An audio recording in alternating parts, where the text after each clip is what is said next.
Selamat datang Mas Zaldi ya? Ya bener mas. Oke, Mas Zaldi, terima kasih sudah mau datang di sesi konseling pada siang hari ini.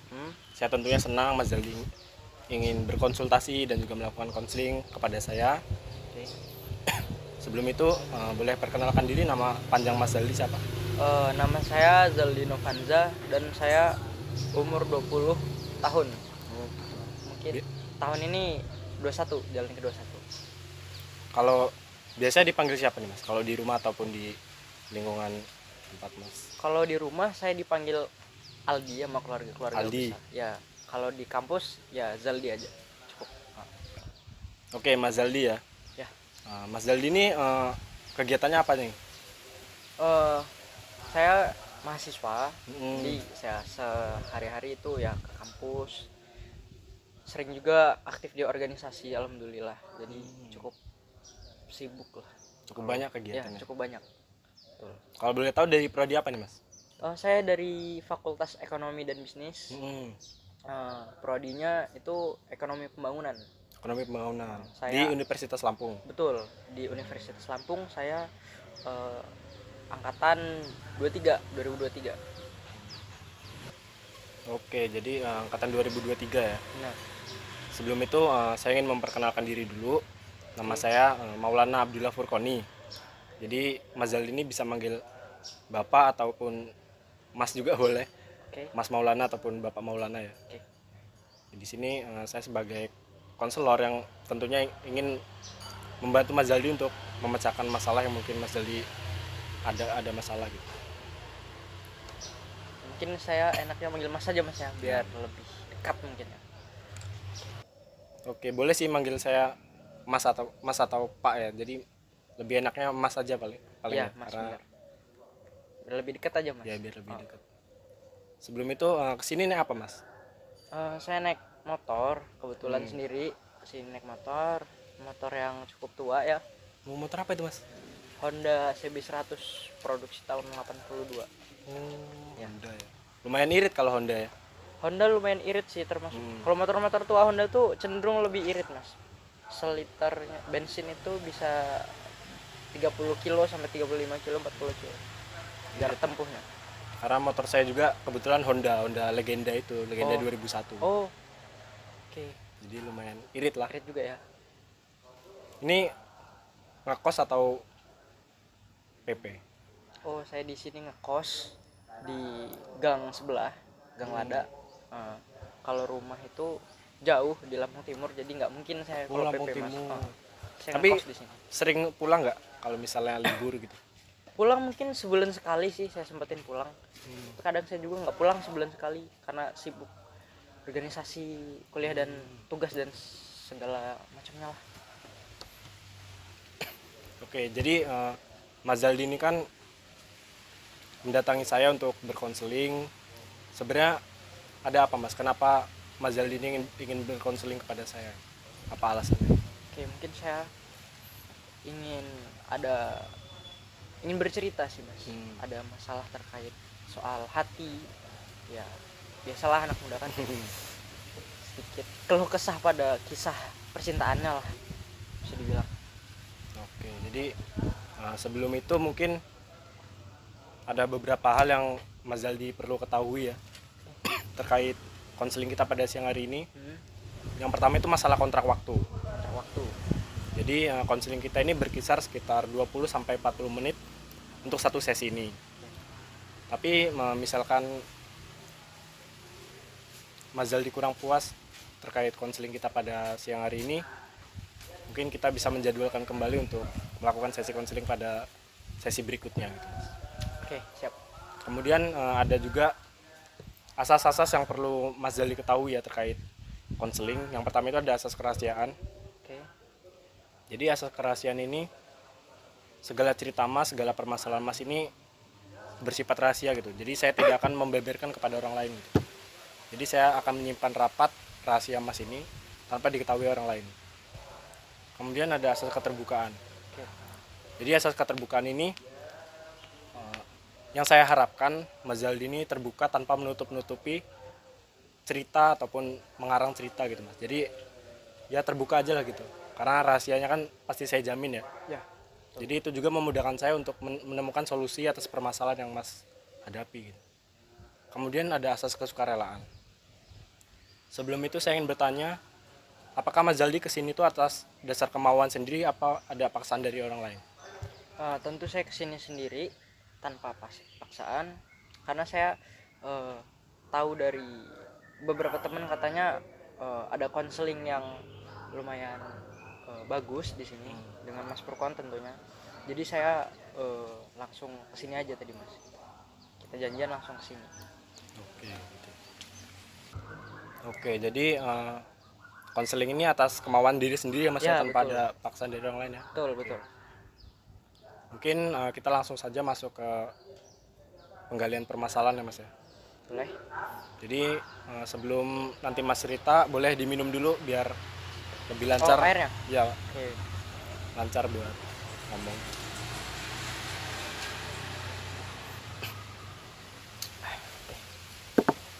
Oke. Nah, Mas tadi sempat bilang masalah percintaan ya, masalah hati ya. Ya. Biasalah anak muda zaman sekarang ya Mas ya. Iya bener Mas. Jadi boleh diceritakan itu bagaimana Mas bisa masalah percintaan ini? Sebenarnya saya punya seseorang yang cukup dekat sekarang sama saya. Beberapa kali udah ketemu, ya mungkin belum lama, mungkin sekitar sebulan kurang lebih baru kenal. Cuman udah ada 3 kali pertemuan. Cuma masalahnya itu Mas, ketika ketemu itu benar-benar humble, terus Ya. dekat, lebih dekat daripada angin bahkan. Bisa dibilang gitu Mas, jadi sangat dekat lah. Terus cuma masalah yang ingin saya ceritain di sini adalah si wanita ini nih, ketika kita ada jarak yang jauh, karena dia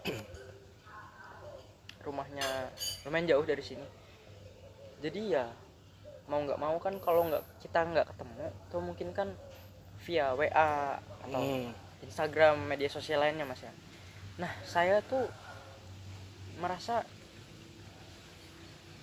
bagaimana jarak yang begitu jauhnya tetap bisa merasakan kedekatan gitu Mas, walaupun jauh. Ya kan salah satunya itu lewat media sosial tentunya kan. Cuma saya tidak menemukan rasa itu. Saya nggak menemukan bahwa kami dekat di media sosial, karena dia ini cenderung orang yang susah buat diajak teleponan atau sekedar video call. Terus kalau chattingan itu Mas jarang-jarang juga, paling cuma sekedar selamat pagi atau lagi apa, sedang apa, udah makan atau belum. Dan ya menurut saya mungkin itu sebuah hal yang kalau di saya pribadi itu kurang kurang dapat feel-nya. Jadi kami tuh kayak merasa jauh lagi setelah dekat ketemu. Pas jauhan agak renggang gitu ya. Agak renggang gitu sebenarnya. Gitu sih Mas. Oke, jadi permasalahannya ini kalau di kehidupan nyata dia tuh benar-benar ada gitu, benar-benar dekat gitu ya. Benar. Sedangkan di sosial media itu dia cuek gitu ya. Cuek Mas. Statue Mas kalau bahasa. Oh ya, setelan cuek ya. Iya, statue banget. Oke, jadi sebelumnya itu kalau masalah di sosial media itu untuk mungkin pacar-pacarnya Mas itu pernah nggak sih kayak gitu ngelakuin hal yang sama di dalam suatu hubungan ini? Sebelumnya? Ya. Mantan-mantan sebelumnya Mantan-mantan maksudnya? sebelumnya. Justru malah nggak pernah Mas. Saya cenderung bertemu wanita itu, mantan-mantan saya itu kebanyakan malah ketika dekat malah ada jarak. Nggak sebegitu dekatnya maksudnya. Tapi ketika jauh ya, ketika via media sosial itu justru yang harus berkabar, harus teleponan, harus cenderung kayak gitu kebanyakan. Nah makanya saya ketika ketemu yang yang dry text di Ya. sosial media tuh kaget malahan. Yang satu ini, yang baru ini malah oh ternyata kayak gini. Kita dicuekin di saat jauhan, saat di WA, terus di Instagram kita dicuekin kayak gini. Oh ternyata kayak gini, saya agak ngerti juga. Berarti ketika dulu sebelumnya saya hilang cuek itu berarti nah saya rasakan sekarang ini, dan saya tuh sebenarnya agak gimana mas ya, resah, nggak mau sebenarnya gitu. Saya tuh pengennya kalau diajak teleponan mau, diajak VCN mau, karena kan itu sebenarnya menurut saya cara biar lebih intens gitu mas dalam hubungan kan gitu. Jadi kalau yang sebelumnya ini malah lebih dekat di sosial medianya ya. Ya Kalau di kehidupan nyatanya apakah mantan mas ini dekat gitu? sebenarnya cukup dekat mas, cuman kalau untuk obrolan kadang nggak seru itu. Jadi cuman ya deket, cuman ya mungkin senderan atau pegangan tangan, hal yang wajar kan. Cuma kalau untuk segi obrolan menurut saya kurang apa ya, feel antara hati ke hatinya nggak sebegitunya gitu. Kalau di kehidupan nyatanya Ya, itu ya. kalau ketemu langsung gitu. Kecuali di sosial media tadi itu ya. Ya, kalau di Jadi- sosial media kan lebih ke ayo teleponan atau ayo VCN, harus berkabar 24/7 gitu kan. Gitu. Jadi kalau di sosial media itu malah sering cerita-cerita gitu ya. Ya, sering ceritanya malah di sosmed. Oh, di sosmed. Jadi berarti pacar mas yang sekarang ini merupakan hal baru ya dalam hidup mas. Karena kan kalau sebelumnya itu kalau di kehidupan nyatanya nggak seberapa dekat, tapi kalau di sosial media malah dekat gitu ya. Ya, Nah yang baru ini malah kebalikannya mas ya. betul kebalikannya. Dia di kehidupan nyatanya dekat gitu, humble ataupun ya sangat-sangat intens gitu ya. Sedangkan di sosial media malah agak cuek gitu ya. Ya, nah saya pikir ini bukan suatu masalah mas sebenarnya. Cuman ternyata setelah beberapa kurang lebih sebulan ini, menurut saya itu malah menjadi keresahan karena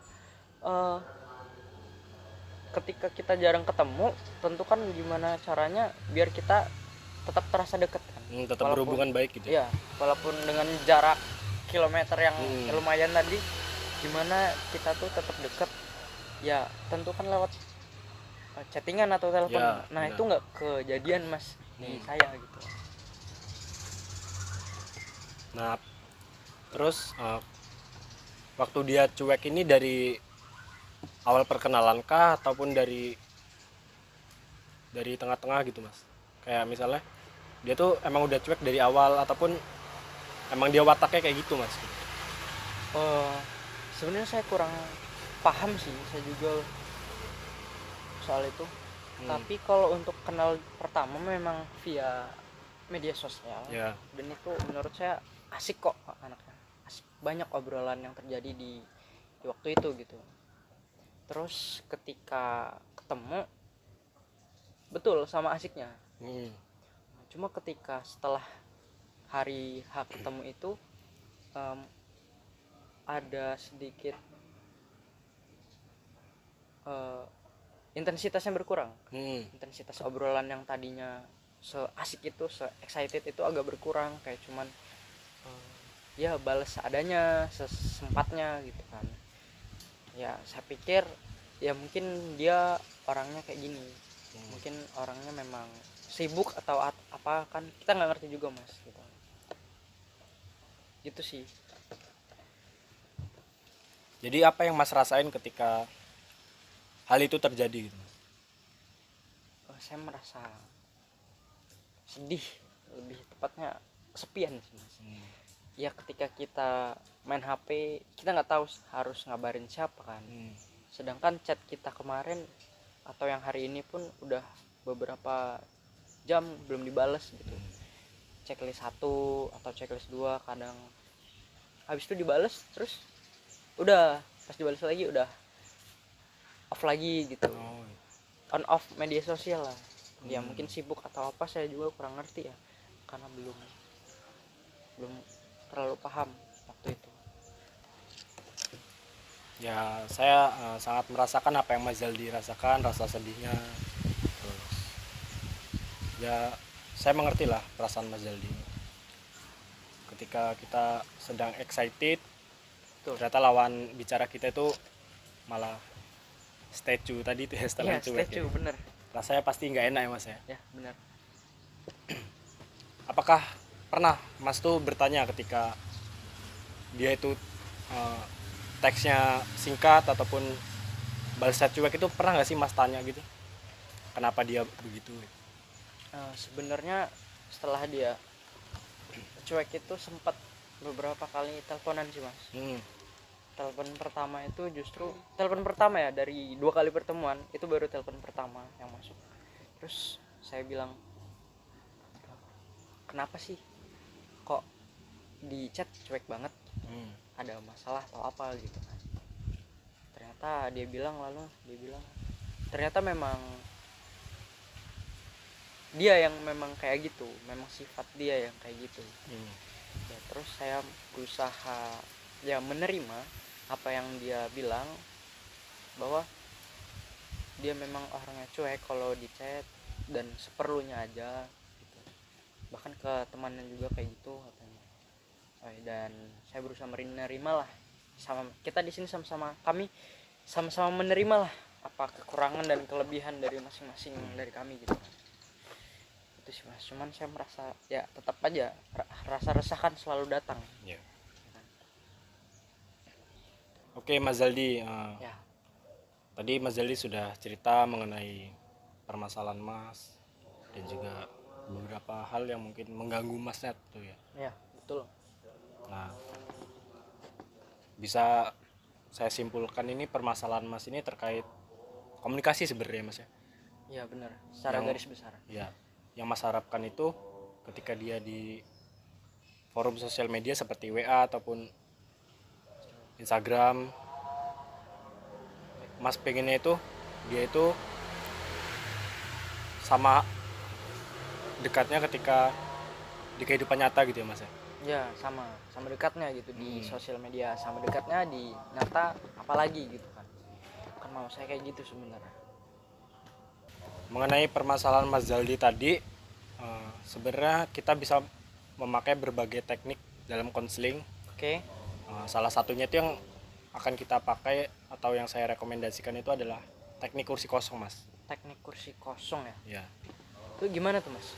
Jadi teknik kursi kosong ini tujuannya untuk mengeluarkan emosi Mas ataupun Mas ini mengekspresikan hal-hal yang terpendam yang ingin Mas sampaikan kepada pasangan Mas tadi itu. Oke.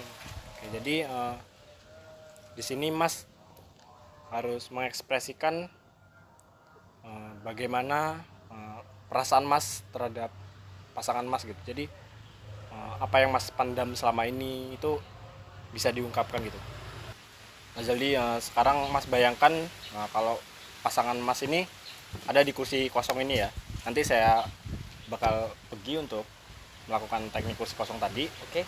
Nah, nanti Mas bayangin tuh di sini ada pasangan Mas dan apa yang mau Mas katakan gitu. Apakah sudah paham? Paham. Jadi nanti Mas mengekspresikan lah, mengeluarkan unek-unek yang mungkin Mas Zaldi pendam selama ini gitu. Oke. Jadi bayangkan pacar Mas tuh ada di hadapan Mas gitu. Ini saya tinggal ya Mas ya. Oke, baik.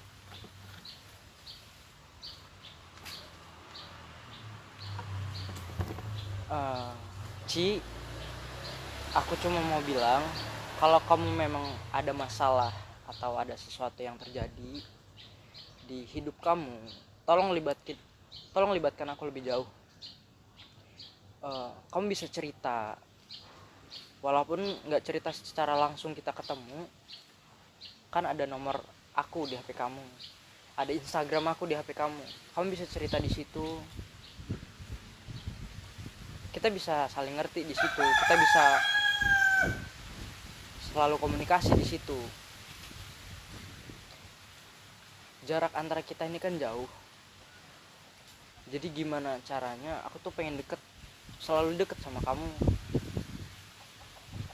entah itu teleponan, entah itu VC-an, chattingan, DM-an di IG atau segala macamnya. Aku pengen deket kok sama kamu sebenarnya, dari hati yang terdalam. Ya aku minta kita selalu terbuka akan hal itu.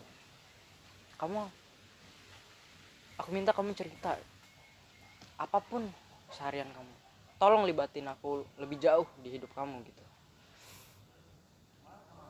Karena sejauh ini yang aku rasa komunikasi kita kurang untuk jarak jauh. Tapi ketika deket itu bahkan angin aja kayaknya lebih dekat kita dari angin, kayak gitu. Jadi ya ayolah kita lebih sering ngobrol, lebih sering telepon dan VC.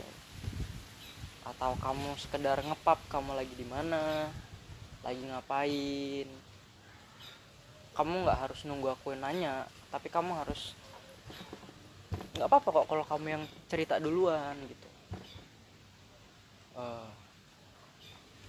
Itu sih permintaan aku ke kamu.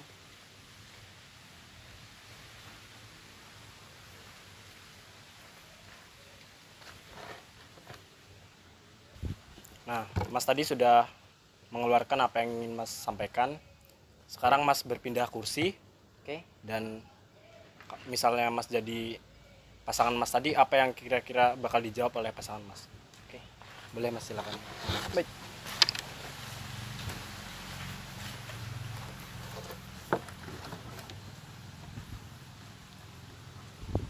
Sebenarnya bukan aku nggak mau ngelibatin kamu lebih jauh, atau nggak mau ngobrol sama kamu, atau nggak mau deket sama kamu di WA atau IG. Cuman memang pada dasarnya aku orang yang kayak gini. Aku nggak selalu on WA, nggak selalu on IG, atau aku juga sulit untuk ditelepon atau di VC. Karena aku memang orang yang kayak gini. Bahkan ke teman aku aja aku jarang yang namanya cerita, terus cerita panjang lebar di WA atau di IG. Bahkan posting foto aku sendiri aku juga jarang banget gitu. Jadi bukan karena aku nggak mau ngobrol sama kamu atau aku nggak mau teleponan sama kamu, cuman memang akunya aja yang kayak gini. Terus kalau untuk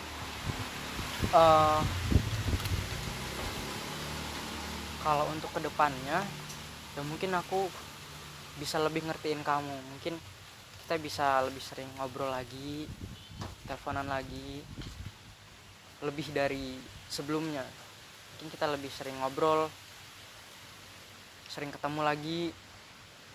Ya aku gimana pun berusaha selalu ngertiin kamu kok ke depannya.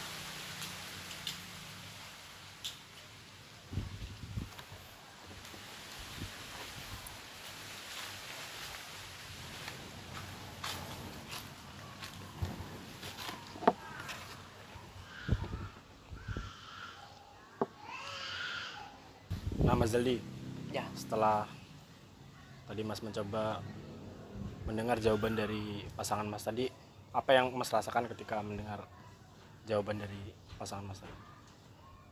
sebenarnya banyak hal yang terjawab dari jawaban tadi, dan saya merasa sedikit lega.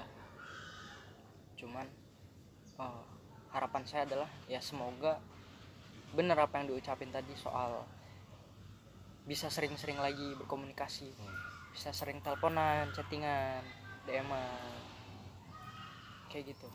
Ya saya cukup lega dengarnya. Berarti dia punya sebuah usaha yang dimana usaha itu berusaha untuk mendekat, lebih dekat gitu untuk kedepannya. Oke Mas Zaldi, setelah tadi melakukan teknik kursi kosong dan Mas Zaldi ini sudah berhasil untuk mengeluarkan apa yang selama ini Mas pendam ya Mas ya. Ya. Bagaimana Mas perasaannya? Ya tentu cukup lega ya sebenarnya, karena selama ini itu hal-hal yang selama ini saya pendem di dalam diri saya takut buat bilang jujur, Ya. karena takutnya malah membuat kami lebih berjarak lagi atau lebih ke arah jauh. Ya. Karena jujur saya takut itu, jadi makanya saya ke sini buat ngungkapin itu semua gitu. Nah setelah itu apakah sekarang Mas sudah agak terbuka nih pikirannya? Kenapa dia mungkin jawabnya singkat ataupun ya dry text itu tadi? Apakah Mas sekarang udah berpikir kalau dia tuh mungkin ada kesibukan lain gitu Mas? Ya tentu saya berusaha berpikir dengan positif ya, dengan pikiran yang terbuka tentunya.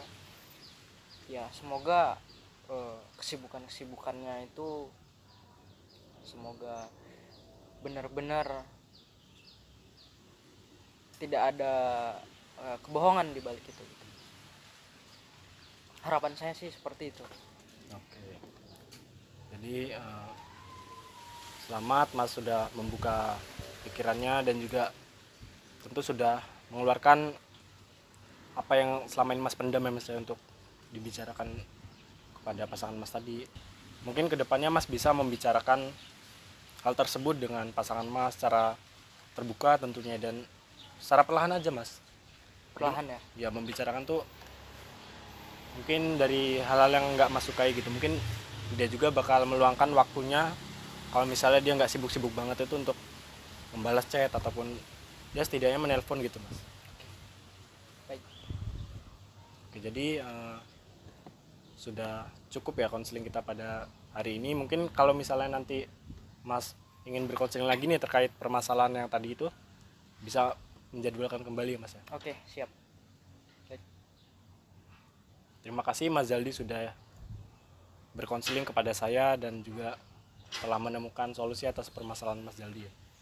Ya, saya juga terima kasih karena udah mendengarkan keluh kesah saya selama ini ke Mas Furkon.